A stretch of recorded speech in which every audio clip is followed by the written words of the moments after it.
le monde est créatif, même si certains le sont un peu plus que d'autres.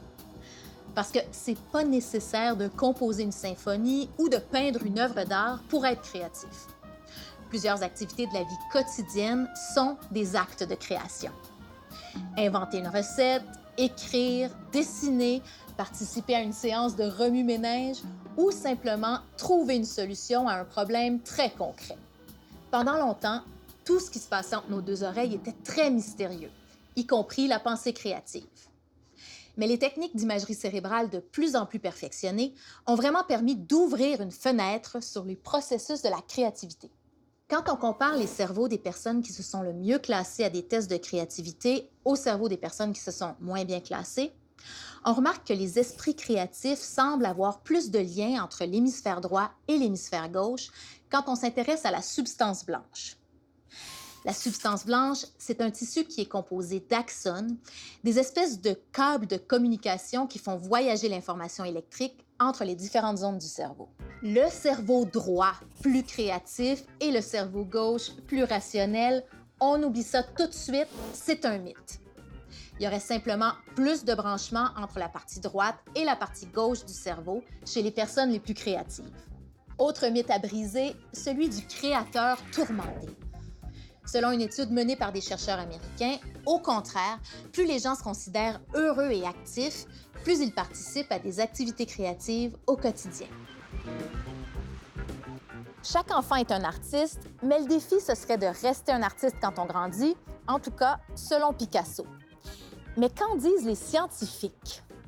Nathan Sprang, directeur du laboratoire de recherche sur le cerveau et la cognition de l'Université McGill, nous donne l'heure juste.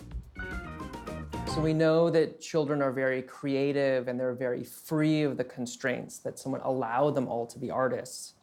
But the process of development that leads children to become more mature and also be able to control their emotions and their thoughts potentially do inhibit that artistic influence as well. But what's key is being able to draw upon the wealth of information and associations that we have and integrate them to form a creative idea. So on the one hand, while creativity is a very perceptual process in the young, as we get older, we actually draw upon our own knowledge of the world. And that allows us to sometimes have creative insight beyond just the artistic domains. So from creative insight into solving a scientific problem or generating content for potentially like writing a book of fiction or coming up with a novel solution to potentially a complex infrastructure problem like the Turcotte interchange. So it takes a lot of creativity to solve these problems, but sometimes it also takes a lot of knowledge. So I think it's a mix. I think it requires a lot of what development confers to really be proficient and for creative ideas to become useful. It requires more knowledge necessarily than children possess. Comment ça marche? Qu'est-ce qui se passe exactement quand on est créatif? Is that we have areas that are involved in forming the associations and tagging them for how significant and then integrating them together. So it's a process that draws upon a number of different cognitions, so related to memory and salience detection, as well as problem solving and information integration. There's certainly a number of connections across multiple brain regions that mediates creativity. And to some extent, how strong these regions are able to communicate with each other is predictive of the quality in which people's ideas are creative. Est-ce que, d'après ce que vous avez observé, les jeunes sont vraiment plus créatifs que les personnes plus âgées? Although a lot of aspects of cognition decline with advancing age, so we see older adults are not as fast, their memory may not be as clear, their attention may not be as focused, they're actually just as creative as younger adults. And they may not be able to come up with quite as many solutions, but the quality of those solutions are on par with that of the young. Est-ce qu'on peut entraîner notre cerveau à être plus créatif? I mean, I think the key is just to keep learning and to constantly engage in the environment with an open mind and to be open to new experiences. And that naturally draws upon new ways to see the world and formulating creative ideas. La créativité fascine les humains depuis longtemps, très longtemps. Et un des outils créateurs les plus anciens, c'est le légendaire nombre d'or, utilisé par les artistes depuis des lustres dans plusieurs de leurs créations, qui peut s'exprimer aussi bien dans les proportions du corps humain que dans la réussite d'un tableau ou la conception d'un bâtiment.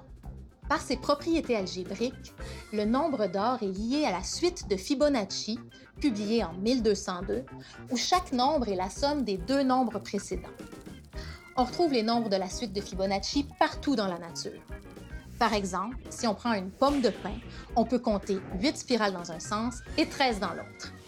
Ceux qui auront la patience de s'attarder aux minuscules composantes d'un cœur de tournesol vont aussi pouvoir compter 21 spirales dans un sens, 34 dans l'autre, ou 34 et 55, ou 55 et 89. Autant on cherche les mathématiques camouflées dans la nature, autant on y cherche l'inspiration. C'est ce qui s'appelle le biomimétisme. C'est en observant les guêpes mâcher du bois que François Réaumur a eu l'idée de créer du papier à partir du bois plutôt que du chiffon. C'est en enlevant de peine et de misère les bardanes prises dans les poils de son chien, puis en les observant au microscope, que Georges de Mestral a créé le velcro. Et c'est en s'inspirant de l'aérodynamisme du martin-pêcheur que les ingénieurs japonais ont conçu le Shinkansen, un TGV qui peut atteindre 300 km/h. Aujourd'hui, plusieurs robots sont même inspirés par la nature. Des robots pieuvres, sans aucune composante rigide, des robots salamandres et même des robots caméléons qui peuvent se fondre à leur environnement.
Charles Limb est un chercheur américain et musicien amateur qui s'intéresse à la créativité depuis plusieurs années.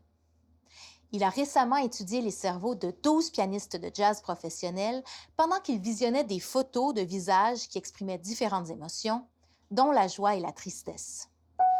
Selon l'inspiration qu'ils tiraient de chaque photo, les musiciens improvisaient une mélodie. Les chercheurs ont alors constaté qu'une région de leur cerveau, le cortex préfrontal dorsolatéral, se mettait en veille. C'est une région qu'on pourrait qualifier de raisonnable, impliquée dans la répression de nos élans, nos pulsions les plus primitives.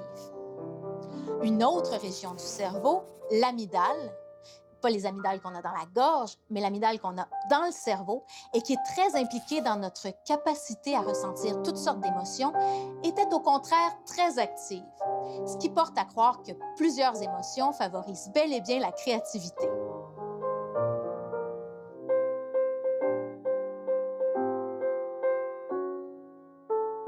La désactivation du cortex préfrontal dorsolatéral était plus importante quand les musiciens étaient inspirés par un visage joyeux que lorsqu'ils étaient exposés à une expression négative. Autre effet du visage triste sur l'improvisation musicale, une augmentation de l'activité de certaines zones cérébrales qui sont impliquées dans le circuit de la récompense. Ça pourrait expliquer pourquoi il est agréable pour un musicien de créer une mélodie mélancolique. L'artiste, il va au-delà des balises, des conventions pour créer des fois même des nouveaux mouvements dans l'art. Il va explorer les couleurs, les formes, etc., les dépasser. Il sort de la boîte souvent. Est-ce que la souffrance mentale ou la maladie mentale peut favoriser la créativité? Je répondrais oui et non. Je vais surtout penser, par exemple, aux patients qui sont atteints de psychose, ou que ce soit des troubles bipolaires, des accès maniaques, ou bien des maladies comme la schizophrénie. Souvent, ce sont justement des personnes qui explorent les limites de l'entendement humain, là, de la raison humaine, et puis qui dépassent les frontières. Et donc, ils vont explorer des mondes qui ne nous sont pas forcément accessibles. Et des fois, ils expriment ce qu'ils voient, ce qu'ils perçoivent, ce qu'ils ressentent à travers des créations artistiques. Alors, moi, je soigne beaucoup d'artistes, puis souvent, ils sont bipolaires, etc. Puis des fois, ils ont des concerts, ou ils ont des récitals, ou ils ont des œuvres à produire, ou des choses de prévues. Puis on ne veut pas du tout qu'ils deviennent justement anéantis dans sa créativité. Donc, des fois, il faut trouver le dosage, ou des fois, c'est eux qui ne prennent pas la médication parce qu'ils trouvent que justement ça les ampute de quelque chose. Alors ça, c'est la partie difficile de notre métier. Rendre quelqu'un créatif, pas souffrant, mais dans les limites d'un fonctionnement que la société va accepter. Alors que des fois, on demande à un artiste de ne pas être raisonnable et de sortir des limites de la société pour nous apporter quelque chose de nouveau. Alors quand on est psychiatre, comment on dose ça? C'est tout, je trouve, le charme de s'occuper d'artistes, mais en même temps la difficulté pour qu'ils continuent à être eux-mêmes. Le problème avec les patients qui sont psychotiques, c'est qu'il va dans ce monde-là, mais il va comme un explorateur, comme un voyageur. Mais le problème, c'est qu'il n'a pas le billet de retour dans son voyage. Et alors qu'un artiste, il arrête de peindre sa toile, c'est fini, il peut remanger, il peut aller voir des amis. Le psychotique, lui, il est pris là-dedans. Puis le billet de retour, il n'est pas là. Dans ce que fait le médicament, ce qu'on fait quand on travaille avec des psychotiques, c'est qu'on leur donne des outils avec le médicament pour leur permettre de revenir avec nous du voyage, etc. Et des fois, on n'y parvient pas. Ils restent délirants toute leur vie ou hallucinés toute leur vie. Mais la fonction du médicament, c'est de dire, bon, écoute, c'est beau tout ça, mais la réalité est un peu autre. Puis là, ton voyage se termine parce qu'il faut que tu manges, ou parce que tu as des enfants, ou parce que tu as un travail, ou parce que ça te rend agressif, etc. C'est un peu ça le rôle de nos soins, nos stratégies thérapeutiques et des médicaments, entre autres, avec nos psychothérapies. Et moi, c'est toujours ce que j'essaie de faire avec les patients pour que, dans le rétablissement du patient, toute la créativité soit encore partie entière de son potentiel. C'est vrai que j'avais une bonne femme à mes côtés. Je lui dois une grande partie de mon succès. Je veux dire que, dans les moments difficiles, je pouvais compter sur elle. Pour le comédien, le chef cuisinier, l'architecte, le musicien, l'auteur, le danseur ou le photographe, La créativité va toujours avoir quelque chose de presque surnaturel, d'inexplicable, d'insaisissable. Mais en restant connecté à l'enfant désinhibé qu'on a tous déjà été, en gardant les yeux grands ouverts devant la nature, source inépuisable d'inspiration, on cultive cette créativité-là et l'accès privilégié qu'elle donne à la science de l'art.